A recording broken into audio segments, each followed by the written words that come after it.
All right, well, welcome to our new quarterly program offered to all UConn EBV alumni, Beyond the Uniform EBV Alumni Workshop Series. Our presenter today is Bob Calamai. Bob is currently an HR consultant and adjunct professor. He teaches a competitive strategy course in the Gabelli School of Business at Fordham University. He formerly worked at IBM Corporation for over 35 years in several roles, including human resources and corporate strategy. He has extensive experience in talent management, compensation, strategy, training, and leadership development. His presentation today, Planning for the Future and Building the Team that will help you get there, and will take a deep dive into business strategy and talent management. Please have all questions posted to the chat and we will answer them at the end. Thank you, Bob, for being here. We really appreciate it. The floor is yours. Fantastic. Thank you, Nick. And I want to have a couple of quick intro announcements. First, I want to thank Megan and Nick for giving me this opportunity today to share some thoughts with you. Hopefully, you'll find them helpful. I must admit, though, team, when this got scheduled several weeks ago, it didn't dawn on me, but I realized yesterday when I looked at the calendar that Megan scheduled me for February 29th, which is a leap year day. So I'm not sure that's an auspicious thing, but I won't take it personally, right? So anyway, happy leap year day. I'm looking forward to today's discussion. And I'll give you a quick preview on the next slide as to what we're going to cover today and some of the broader goals for our discussion that we're going to move forward on. I want to, before I forget, I want to thank everybody for their service. Greatly appreciated, certainly by me and your service to our country. As Nick mentioned with the quick bio, I have quite a bit of corporate experience. I also was fortunate early on through a couple of great mentors I had to have the opportunity to teach at the university level, which I've been doing for over 30 years part-time. And I've taught a number of different classes. Some of them, some of that content I'm going to share with you today in terms of some of this, both strategy work and also talent management work. And so before we get into the topics, let me just talk a little bit about my overall goals for this meeting today. One is to try to stimulate your thinking on some of these areas, both strategy and some of the components of strategy, as well as kind of a bit of a dive into what we call talent management. And I'll explain what that means in a little while. So one is to stimulate your thinking. And then secondly, which is something that I thought about when I was in your shoes as a learner, as a student, and in your case, many of you as new business owners, is that if I can come out of this relatively short conversation today, we're going to be here for less than an hour. If I can come out of here with one or two gems that force me to think about things that are going to help my business, then I've been successful, right? And so even though we're going to cover some content area and go over some things, those are the broad goals that I have today, and we'll try our best to get to those. So as I mentioned, we're going to talk about strategy. On the next topic, we're going to talk about talent management, which is HR type things, which is what I did in my profession for most of my profession, and then we'll leave some times at the ends for some Q&As. I just want to kind of level set with all of you with where you've been. In fact, Nick and Megan and I were just talking about the upcoming boot camp, and I asked them some questions about that. So this is kind of timely, but and if you look at the left, this should look familiar to everybody, right? These are the kind of core topics that you went through. Think of several of these as presentations that you had in boot camp, breakout discussions, things like that. So as I looked at these, I did not attend the boot camp, right? But I have a pretty good view. I've looked at the agenda. So as I look at these, and then as a lot of those move into what became business planning, which you spend some really good time doing, right? Coming up with business plans. That ties very closely to the first thing I'm going to cover today, which is kind of overall strategy. And so let me also acknowledge that my assumption is, and I think it's a pretty valid assumption. If not, we can talk about it later when I finish. But my assumption is that many of you are spending a good amount of your time, perhaps probably the majority of your time, on really important tactical things. And that's not unusual with young businesses that are growing, right? And a lot of those things you talked about, some of the legal things, the ways you deal with supply chain, how do you build relationships, how do you hire people, how do you build your business, right? And those are some really important tactical things, right? But we shouldn't forget that the data, the research for many years, and this is not stuffy academic research. This is really valid, important business research.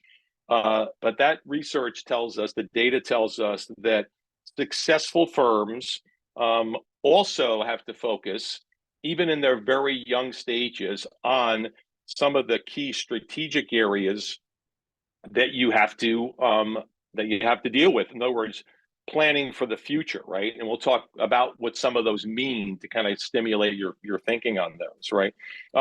So what is strategy, right? We're going to talk about internal and external analyses. That's one of the first factors I want to cover today. But before we get to that, you've heard the word strategy. We use it interchangeably with a lot of things. But I want to make sure that you're comfortable with what the more formal but important definition of strategy is. And I'm not going to give you the 50 bullet academic version of this, right? I'm going to give it to you in I think really a good way to kind of cover this. So one of the words you should think of when you think about strategy is decisions, right? Decisions that you make for your business. They happen to be longer term decisions. And we have to continue to remind ourselves as we grow businesses that those are as important as determining the tactical decisions I mentioned a couple of minutes ago, right? These are all decisions, right? How fast do I grow? Where do I diversify my business? How do I compete? What business model do I move to? We're going to talk about a few of those in a few minutes, actually. So the decisions we make, things about what are our goals for our business? What are the both internal and external factors that impact our business? I'm going to talk about that really quickly on this slide. And even more simply, what strategy does is it tries to answer the question is why do some companies succeed and why do some companies fail, right? That's pretty blunt, right? But that's really what, when you think about competitive strategy, every textbook you read about strategy or books, whether they're 50 years old or 5 months old, right? That's a pretty common theme that you see is, right? Why do some firms outperform others in the same industry, right? We see that all the time. And a lot of it has to do with two things. One is strategy, and then something else that we're not going to spend a ton of time today, maybe that's a topic for the future, which is, do we have the right leadership in place to implement that strategy, right? And so that's a little bit of a background on, or backdrop on why I think it's important that we focus on the future and focus on strategy. So one of the areas, as I mentioned, is we have to make sure we're aware of the environment, right? So if you look at this slide, I'm not going to read all these bullets, but first of all, we want to look at the external environment. We want to look at the internal environment. And by the way, you don't do these separately. It makes, it's worth saying, but I think it's pretty common sense, right? You don't say, well, this year I'm going to think about the external factors that impact my business, and then next year I'll worry about my internal stuff, right? It's pretty obvious that we have to do these things and they're linked closely together, right? So some examples of some things externally that probably resonate with many of you is your customers. Their what do they look like, right? Their age, their income, their behavior. We have, customer behavior. I shared an office with a faculty member for a few years. His expertise, which I thought was fascinating, was on consumer behavior, right? In other words, he was a psychologist by trade and then went into marketing. Why do people make decisions to buy? It's a really important thing right now, and that's something that actually AI and some other things really help companies with, right? Another thing is what industry we're in, right? And, in an industry, is the definition that is here is where, there's close substitute. We have similar, vendors, suppliers, etc. And then the other one is something that you saw on the prior slide, which is you cover this in boot camp, right? So the technological area, the legal, the IP, intellectual property, political, economic, etc. So that's the external piece, right? From an internal standpoint, this is how we kind of step back and look at our organization, right? And think about this as, and this is an important fact, is an important area here is when you look at this slide is, these are, when you think about this, these are areas on the bottom that for the most part, we have a lot more control over than the external factors, right? Think about this, right? If we're a small business or even a large business in a lot of cases, right? We have to adapt to what's going on in the economy, et cetera. Look at COVID, right? It's an example we use a lot, but that's a good one, right? So what do we mean by that, right? Looking at internally, right? So a couple of the important things we do is we look at resources.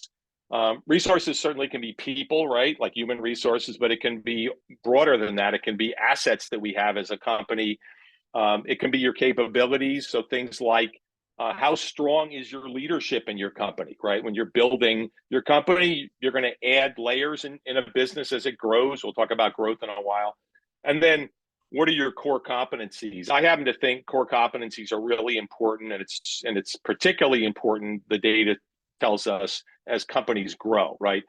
So I put down the kind of classic definition for a core competency, right? It's something that sets us apart from our competitors, and it has the potential to lead to another, this is hopefully one of not many acronyms I'm going to use. I worked for a big company for a while, so we loved acronyms, so I try not to use them that much, but a sustainable competitive advantage, right? So what is that, right? Is something that brings either value to the customer or enables you to save a lot of costs, so you can pass that along and charge less for your less for your products or services than other businesses do.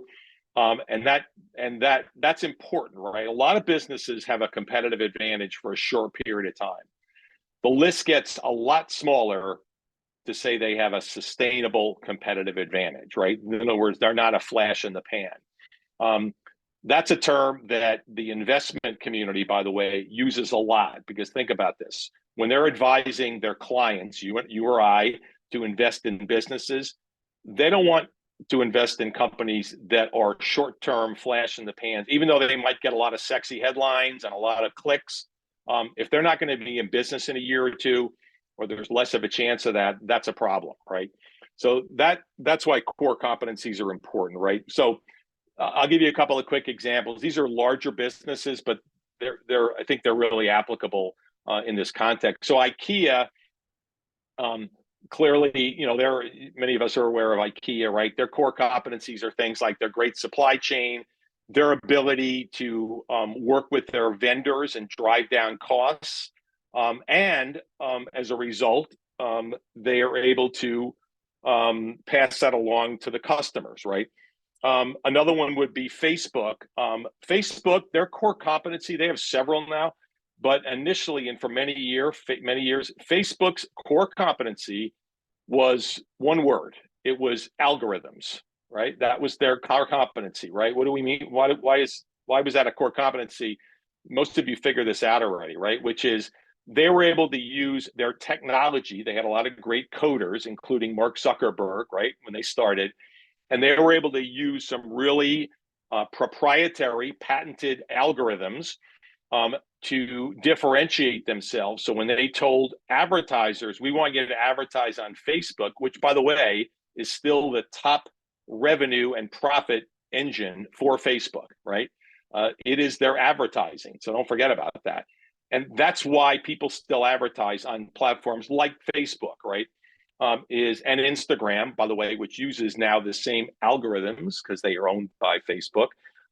They use those algorithms to target their customers. And if you look at the top bullet, right, by age, by income, by consumer behavior.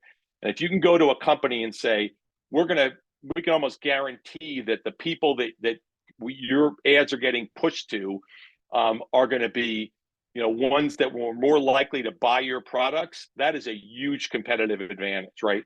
It's the opposite of what we used to call the billboard effect, right? You stick up a billboard and everybody sees it, right?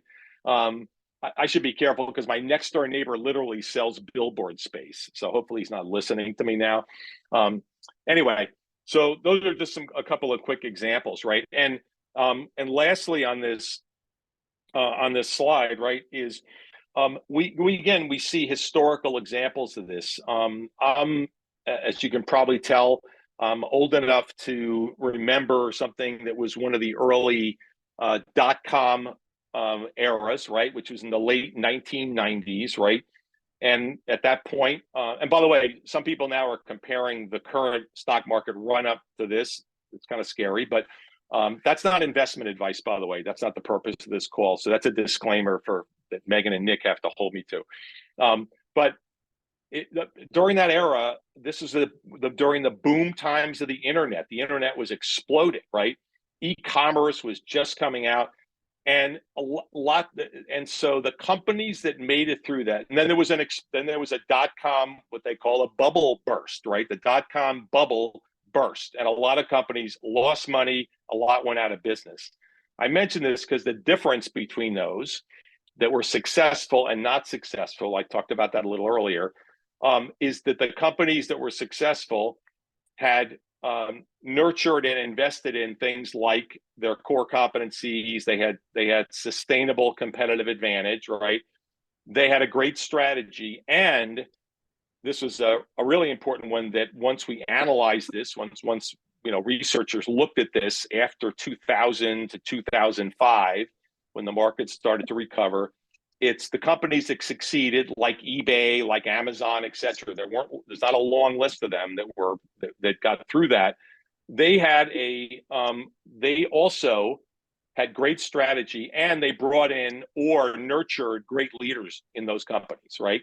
Remember, they had a lot of money, they had a lot of investor money, they had really sexy technology ideas, all of them. But the ones that got through that, they did it through differentiating through a couple of really important factors that we can't forget about. Okay, so let me move on and talk about a couple of these. I'm going to go through this one really quickly, which is okay, Bob, you've convinced me that external and internal things are important for me to look at for my business. How do I do that? This is kind of a toolkit page, right? I'm not going to spend a lot of time in that because my assumption is that in some context or some forum that you've covered these, and as a reminder, but if not, pretty easy to find information on these. SWOT analysis, which again, I think many people have heard of, which has us look at both internal and external factors. It's kind of a good way to dissect whether we're doing a good job with analyzing the internal and the external environment.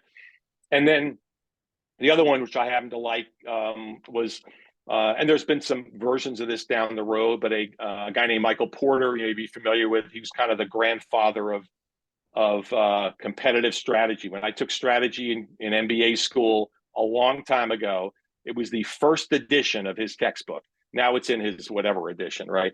But he came up with 5 forces, and those were particularly focused on external forces. Again, I'm not going to spend a lot of time on this. Some of you may have covered this already. You can Google it. It's some of it's copyrighted, but most of it isn't, right? So, and if anybody needs more information on this, I'm happy to help you with that down the road, right? So there are some tools to pretty simply help us look at these things, right? So I talked a little bit about business model. Let's talk a little bit about what that means, right? A business model, as some of you may know, explains your tactics, how you're going to conduct your business, oftentimes relationships with suppliers, partners, etc. And then if we simplify it, which I like to do, as you've already learned, is how we intend on making money, right? A couple quick examples. There are several different types of business models. One of my favorite ones isn't perfectly relevant here, but it's the razor blade model. Some of you probably familiar with that, right? Which is, you almost give away the razor, but you sell razor blades for $2, right? So that's a classic model. But the two that are probably most relevant to small and medium businesses are these two, right? The wholesale model, which is the kind of the traditional model for retail, right? And very simply, as you may know, a business buys goods or services for wholesale. They add value to them, like they put them in a store, or they maybe enhance them, and then they mark those up and sell those, to the end users, right? That's a classic wholesale model. It's been around for hundreds of years, right? And still works really well. And by the way, in case you're wondering, business models, you can change business models. They can be disrupted. Great example of the disruption of the wholesale model is for hundreds of years, right? Bookstores would buy books from publishers. They put them on the shelves in their bookstore, mark them up significantly, sell them to the public, right? Somebody came along about 20 something years ago and said, you know what, I'm going to cut out the middle person. It happened to be Jeff Bezos. By the way, the publishers and the book, wholesalers didn't think he had a business model. Kind of interesting. So that's what he first sold, as many of you know. So he avoided that. He bought books, put them on his very new e-commerce site, and the rest is history, right? And then he said, you know what, maybe I can sell some other things, right? Like, blenders and things we all buy, right? So that's the classic kind of wholesale model, which he disrupted, right? And so another one is a subscription model. Some of you may evolve to this in your business if you're not at this point already. It's been around a long time. I have nieces and nephews who I talk to about this in their 20s, and they say, oh yeah, Netflix and all these streaming companies, they invented the subscription model, right? Absolutely not. It's been around a long time. If you think about it, if you buy a newspaper or a magazine in the mail, which a lot of people don't anymore, I know, it's a subscription, right? And so these are pretty popular business models, right? And what do? We pay for access, right? So those are just a little bit on business models, something you should think about, because many of you are moving in this direction in terms of how do I establish and make a decision on how I'm going to compete, what are my relationships going to be, as I mentioned on the prior slide, et cetera. Let's move on, talk about another area that I think is particularly important, and that is these are paths, right? Which path are we going to pursue? And when if we had time to step back and look at 100 businesses today, you could put most of them in either A or B, which is a differentiation model or a cost leadership model. There's a few that try to span both of these. It's really hard. So most companies, as they grow, as many of yours will tend to go into one or two of these models, right? And that is differentiation, where we say we want to create higher value, a lot of great features, and as a result of that, we can charge higher prices. Apple's a good example of this. Even though it's a big company, they follow a differentiation model. If you need to convince anybody of that, when was the last time anybody on this call today got a coupon in the mail or online on Instagram for a 50% off for an Apple iPhone? Never, right? Because they're able, up until now, right? The investors are always worried about this. When's it going to end? But it hasn't yet. They're able to differentiate in their models every year. Samsung does this to some extent too, but Apple does it really well. And that way they're able to charge more for their products, right? Nordstrom's as a retailer does that, right? You can buy some of the things in Nordstrom's, but at other places, you can buy some things on Amazon that they sell in Nordstrom's, but they differentiate. If anybody's been doing Nordstrom, if you know anything about Nordstrom's, started as a shoe company, they have fantastic customer service. You can bring a pair of shoes. I've never done this, but you can bring a 2-year-old pair of shoes and say, you know what, these just pinch my toes a little bit. They will take them back for you. And they charge more because people like shopping at Nordstrom's. It's a good experience. If you could think of some of the converse of these models, right? Like Walmart. I'm not picking on them. I'm a Walmart shopper. I like Walmart. They are a cost leadership model, right? They create value by charging lower prices. They have incredible buying power, so they squeeze their suppliers. So if you are the CEO of Procter and Gamble. By the way, Walmart is Procter and Gamble's #1 customer, right? If you're the CEO of Procter and Gamble and all the consumer products they sell, you have the CEO of Walmart on your speed dial on your phone, right? Because that's how they drive value in terms of cost leadership. You can take a lot of examples, right? A Rolex watch, they compete on differentiation. They have a lot of allure. They have the status, all that. From a cost model, you buy a Timex watch for $15 at Kohl's, right? And so again, but in many cases, if I put here, your product or service is going to lead you more closely to some of these paths above, right? And then lastly on strategy is, how do we diversify our business, right? Diversification often comes with our goal of growing our business, right? And that is or should be and will be the goal of many of your businesses as they become a little more mature, right? Why is that? Because certainly it leads to more profits. It leads to higher return on investment. It will lower your costs in many cases. If you grow your business, you get what we call economies of scale or economies of scope, and it can mitigate risk, right? It's kind of common sense. If you have 5 different products that you're selling, even in the same industry, and if 4 of them are hitting on all cylinders and one of them's not doing well for whatever reason, you've mitigated your risk. If you have one product and for some reason it's not doing well, then that can be a challenge, right? And so that's another reason why companies look to grow and diversify their business, right? And so this is a common way we do that. And as you can see on this slide, we can do it through product diversification, so a variety of products, services, et cetera. And you can be active in a couple of different product markets. We all may have wondered, why did Facebook change their name to Meta a couple of years ago?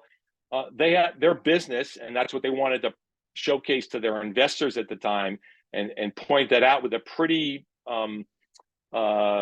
It took a lot of foresight to do this. Is they wanted to say we're broader than just Facebook, right? Which they were, but if they say Meta, then they've got that showcases all their businesses, right? Tesla started as a fairly singular business, but now it's a pretty diversified business. And Elon Musk, with his investments, has several different companies that he's trying to figure out how to run them all at the same time. That's a different issue, right? And then we can have geographic diversification, right? That's common and that's more common now with e-commerce. There are very few businesses now. I would ask this to colleagues or family members when you get a chance. It's a good trivia question. Have them come up with a list of businesses that are not, if not national, if not that are global today, that you can sell, because you can sell things, through e-commerce, right? That wasn't the case 25 years ago. We had many more, quote, local businesses. So geographic diversification has a lot of potential, not only because of e-commerce, but because of our supply chains, okay? Next topic I want to kind of turn the page and kind of move into is get you to think a little bit about, well, how do you've talked about strategy, but I want to make sure, and that's why I included this discussion in today's presentation, is how do we do that, right? Well, we do that through the people that we work with, that we hire into our organizations. And this, I think, is a pretty good definition of talent management. Deals with a lot of things. It's much more than just hiring people and motivating them and paying them. It can make sure that we retain them, that we keep them engaged, et cetera, right? So I'm going to go through a couple of slides before we kind of move to Q&A to kind of give you some of the kind of a little higher level things about, and some things to think about in terms of talent management, right? So one of them, as I mentioned, was recruiting and selection. Just a couple of thoughts here. Some of this is based on my own personal experience, lessons learned, so some things that went well with businesses I worked with, and that when I did some of these things for a living. My very first job, I was a recruiter. I went around to universities for 3 years, which was a great job, and hired people. So social media is really important. You all know that right now, but and this is something you can make notes of if you're not aware of this, is there are risks associated with hiring on social media, right? There's some disadvantages that you have to worry about, right? I'll talk about one of those in a second, right? We know through data that successful firms, especially small and medium businesses, view recruiting as a continuous activity. They're always looking for people and looking to improve what we call improve their hand, right? In their business. If you ask I'm sure this has happened. I'm sure somebody's researched this, but if you ask, thousands of small business owners who have 10 employees, if you could tomorrow swap out one or two of your employees and hire one or two people to replace them, would you do it? And most would say yes. I know that takes into consideration, okay, how do you swap out two employees, right? That's a different issue, but from a practical standpoint, people look at that and say, yeah, there's always going to be some people, unless you're really good at this, that you can do better. So continuous activity. Employee referrals are great. They're more important for small and medium businesses because you don't have the engines and the budgets to do a lot of hiring like big companies do, et cetera. But we have to manage those correctly. The goal for recruiting, again, this is recruiting is getting as I think you all know, it's getting a group of candidates that we then turn around and have to decide who we're going to hire, right? We recruit 3 people for a job, which one we're going to hire or 2 we're going to hire for our openings, right?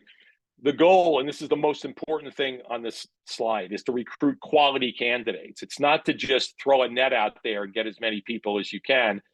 That's one of the risks of social media recruiting. The good news is you can reach a lot of people. Think about Instagram, Facebook, LinkedIn, right? But it's more difficult to recruit quality candidates, right? And so that's why oftentimes we need help with how do we get started on social media recruiting, et cetera. And like many things in business today, there are companies that'll do this for you, and that they'll help small, medium, and large companies do their recruiting. Selection, as I said, as you know, is how do we decide who to hire and who to not hire, right? And we know through data that a lot of managers have not been trained on selection techniques, right? They learned it from the person that hired them. It's not necessarily the best way to do it, right? And so think about that, especially as you build your business and you're entrusting people to hire people for you. You have to make sure that they know what they're doing, right? Interviews are great, but sometimes they're not effective selection tools if they're done improperly. I want to stay on time here, but I'll give you a quick example that I love, which is teamwork is really important for lots of companies, and I'm sure for all of your businesses, right? To work effectively as a team. So when you're interviewing somebody and you want to make sure that they're a good team player, and this happens even today, right? Where an interviewer will say, hey, teamwork's important in our business. Do you consider yourself a good team player? Think about that, folks. What person is going to say, oh, no, I don't like working with other people, right? It's not a great interview question, right? And so a better question for that falls under the category, I'm getting into the weeds a little bit here as a recruiting geek, which I was a long time ago, is you do structured interviews, right? Which are not that hard. It sounds fancier than it really is. And that is, you'd say, hey, teamwork's important for a company, but give me an example of in the last year or two where you worked on a team, either academically or at your prior job, and how'd that go, right? You'll get a lot more information than saying, are you a good team player? Everybody, hopefully and there's a lot of other examples of that, right? And so again, interviews effective, but you've got to be done effectively. And lastly, we've read a lot over the past, fairly recent history, last 5 or 10 years, about companies that want to build great cultures, right? Highly effective cultures. And it is important, right? But when you think about it, that's soft stuff. It's important soft stuff, but it's a much harder to hire somebody that's going to fit that you think will fit in the culture of your company, right? Than it is to hire somebody who has great Excel spreadsheet skills, right? And so the risk there, or the caution there, is you can try to screen people for cultural fit, but it's a little bit harder. There's ways you can do it. And companies that are really effective at doing this they spend it takes more time. It might take some more money, because time is money when it comes down to recruiting, right? So that's a little bit about recruiting, selection. Employee development is exactly what it sounds like, right? And that is, how do we train people? How do we develop them in things like leadership and behaviors, right? We can't forget, and I think many of you know this, that the reason why people leave, what we call voluntary turnover, I'm leaving to go work for another company, for example, right, is even though a lot of people say, I'm going to make more money, right? We know based on data and interviews, and it's been verified for many years, that compensation is often not the top reason. It's sometimes not even the top 3 or 4. It's that I don't think I have a runway in this company. I want to go somewhere else where I can thrive and grow and have better opportunities, right? And so that's something we can deal with. And I had a colleague once, and I don't think he made this up or canned this, but he used this term. People now, especially workers, Generation Y, Generation Z, what they want is, as an employer, they want you to improve their resume. It sounds a little bit rough, but that's what they want. In other words, when I start here, here's my resume that you hire me. When I leave here in a year, 2 years, 5 years, whatever, is my resume better than when I got here? And if they're there a year and they don't see that they're on a path to do that, then they're going to take a call from a headhunter or a recruiter that may offer them more money, right? But if they think there's opportunity there, they may not even be looking for another job, right? So that's certainly something to keep in mind. And then there's other ways to reward people besides just spending money, right? Recognition, team building, things like that. There's lots of good stuff out there in publications on these terms of development, right? And then the last piece under talent management is on retention, right? So, and I touched on this a little bit earlier, right? People do move job to job more frequently. You all know this. Some of you experience it personally in your businesses, certainly more in recent history. But there are some things you can do about this to kind of slow down that or lower your, what we call, attrition rate, right? And as companies grow, right, really great leaders, we know through a lot of good data, look for ways of improving people's job satisfaction, right? Like eliminating this unnecessary work, outsourcing. Another one I could have put here is making sure that the bosses, their managers of people, are really effective, right? And you may have heard that, right? People don't quit companies, they quit bosses. There's a lot of data that supports that statement, right? And then lastly, the term employee engagement, right? Which is, I view it as kind of morale on steroids, right? I mean, morale, we still like to use that word, but the more common word now in the talent management topics and publications are what we call employee engagement, right? Which is and if you simplify it, is, are people engaged in the business, right? When they get up in the morning, do they think about, are they excited to contribute, right? To go to work, whether it's virtual or whether it's in a workplace, it doesn't matter. Are they excited for the work they're doing, for the people they're working with? Are they engaged in the business? And you might say, well, why is that important, right? It's important because we know that we have good measurements of employee engagement and how we do that through surveys and things like that. We know that engaged employees are more productive and have a lower turnover rate than employees are not engaged. And you may have already figured out why I use this picture here. It's from a book that some of you may have read that came out called The Boys in the Boat. It's also a movie now that came out over the past year. And it's really good, by the way. I'd recommend it. It's a great book. I haven't seen the movie yet. And so the reason I use this picture is an example that I've heard a couple of different times, and it may resonate with you, which is, if you've got 10 people, men or women, rowing a boat or both, right? You want to make sure everybody's pulling as hard as they can and they're all moving in the same direction, right? It's kind of a simple example. What many organizations find, unfortunately, if they're not good at this and they don't focus on it, is you're going to have 6 or 7 people, again, look at this picture, that are pulling really hard in the same direction. You're going to have a couple that may not be moving quite as fast or hard, and they're kind of going through the motions. And then what's even worse is you can have one or two people that have their oars in the water and they're dragging the boat backwards, right? And so think of this, this example. I think it's a good one to think about. Are people really engaged in the business? It's hard. Obviously, this is not easy to do, right, at any given time. So, but to the extent you can get to the next level and get here as your business grows and as you establish great teams and great leaders, that's certainly something that again, the data and the research shows that's really important. Okay.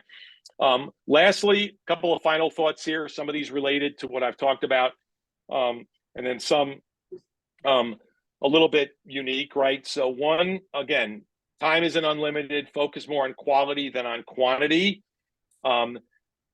Do you feel that you've got a current and accurate understanding of your market and your customer? So these are some good questions you can ask yourself, if not today, as you make decisions in your business, right?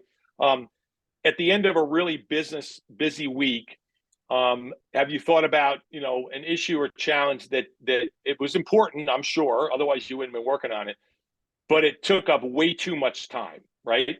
Dealing with a supplier, dealing with a facilities issue, dealing with a difficult employee. I did this, for a living for a long time, helping managers with really difficult employee situations. And if that's the case, how do I deal with this? I'm gonna tell you something that you already know intuitively. It's not going to go away when you get back to work on Monday, right? Unless somebody wins Powerball over the weekend and leaves, that's spending too much time, etc. My experience for a long time in business is that you've got to deal with it, right? And then lastly, obviously, is my example on the Polaris slide, is everybody pulling on the oars and heading in the right direction, okay? So I went a little bit over, but I want to kind of move and open it up for any questions or comments that you might have. I know, Nick, I'm not sure we have anything in the chat room yet, but. No, nothing as of yet. All right.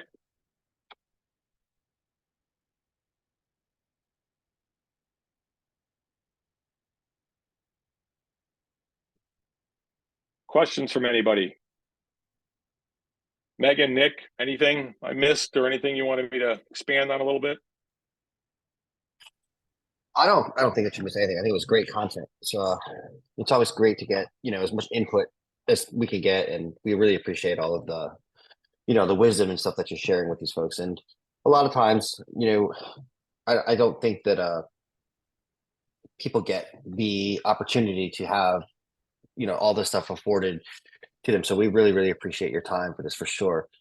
And we can certainly take questions after the fact and make sure we get them to you. If anyone has follow-on questions or something they'd like to discuss, we can collect that information and definitely pass it along and connect to both of you. And we'll certainly do that as soon as we get them. Terrific. And again, I listed my email here. So if anybody wants to reach out to me, I'm more than happy to help or find you a resource or things like that, or reach out to Nick or Megan to do that. Right. So terrific. Yeah. Thank you. Thank you so much, right. Bob.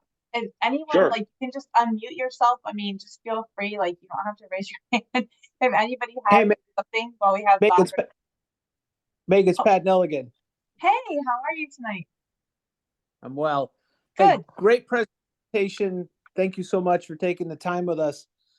I guess I'm going to ask this because if Nick was thinking about it, he would probably, which is in the context of the EBV curriculum, because I'm very appreciative. You broke down some strategies that Nick and Megan get questions on from these kids who come in. They're not kids, but these veterans who come in and look to get all of that information as a sponge relative to, I'm a business owner. I've got a great idea. I'm going to go and light the world on fire with my great idea. And then all of a sudden they leave the course and reality hits them. And, the mentorship we give is for years to come. But one of the things that happens is what you've just outlined, that they're not prepared in the short time we have them to deal with. So I'm wondering if, kind of as a takeaway from this, we could have a version that was, literally almost bullet points down, or this video condensed to give them like a block of instruction on, listen to this really smart guy who's been in the field. Your business is only going to be one of two of these pipes. And I found that was very informative. How can we get that to them get them thinking about it while they're still together as a team? Because one of the cool things that happens and through the evolution of that course timeline is they start working together, and maybe that community discussion that they could have relative to what you presented today could have some second and third order effects from the value of the EBV course moving forward. And then the second piece is, from what you've presented to us, a lot of these businesses, that 3 to 5 year, for them to get traction, they get hit with these questions like talent management and, how to manipulate from a owner perspective versus their whole life they've been serving their country or working for private business. That's a monumental shift. And it's not one that they all do very comfortably, because they're used to the discipline and good order of things. And now it's the frantic world of small business ownership. So I'm trying to plant some seeds to get some context on, by the time we present in August, it'd be really cool to see if you could come up with something that would address this demographic specifically. Let me stop there and see. Yeah, some good points. I'll let Megan and Nick. I'm sure they're taking notes too. But I think your last point. I mean, they're all good points. I think the last one is the uncertainty part. I agree with it. And again, you've all got more experience with me than not, right? And that is, how do you deal with the uncertainties that all of a sudden you're into now as you're trying to build and run your own business, right? Where you have come from a more structured environment, or even before going into the service, right, working for somebody else, or et cetera, right? How do I deal with the uncertainties of that, right? You kind of know that it's going to be the case, but then until it hits you in the face, that can be really tough, right? So some of that, and this is something, Megan and Nick, maybe we can have another conversation on another, at a different time, is some of that comes under the category of kind of how do you manage change, right? Which is itself another almost business discipline today, right?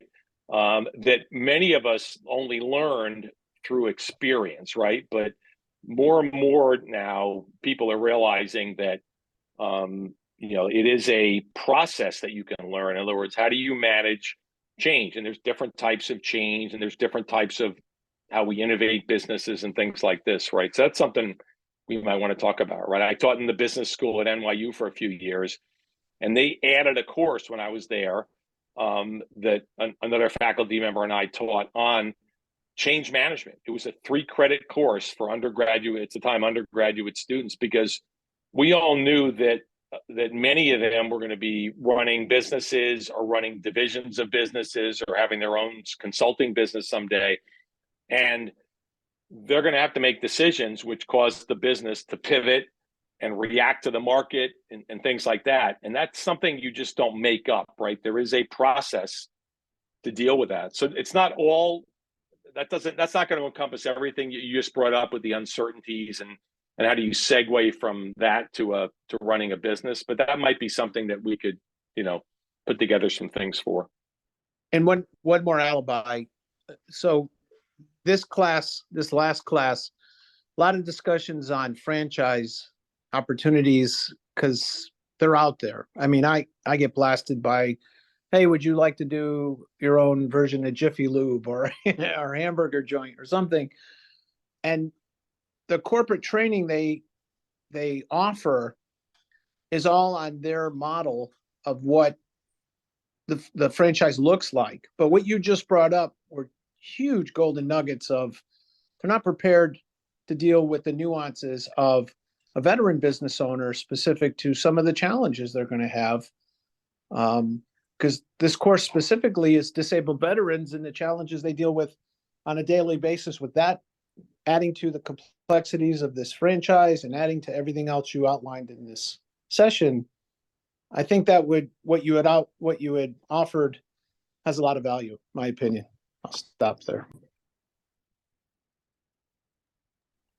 Great. Oh, it's great feedback. Yeah, we appreciate it, Pat. Thank you.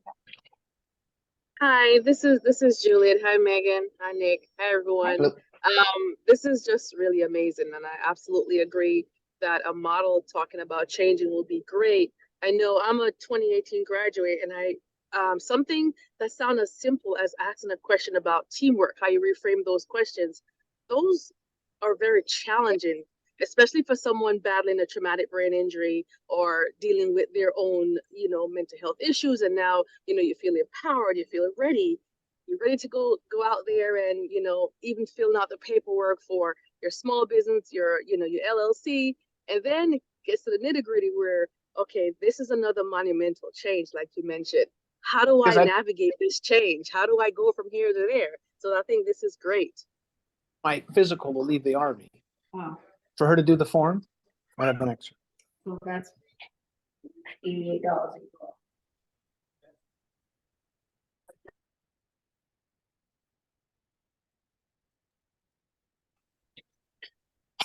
year. Any other follow-up questions, comments?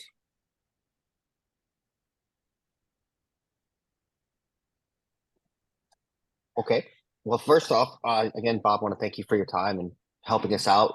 We will definitely stay in touch because obviously there's a lot more we can discuss and potentially work with together to, meet a lot of the challenges and concerns and just assistance that we can provide, which is the whole purpose behind this program that we've, adapted into the EBV program.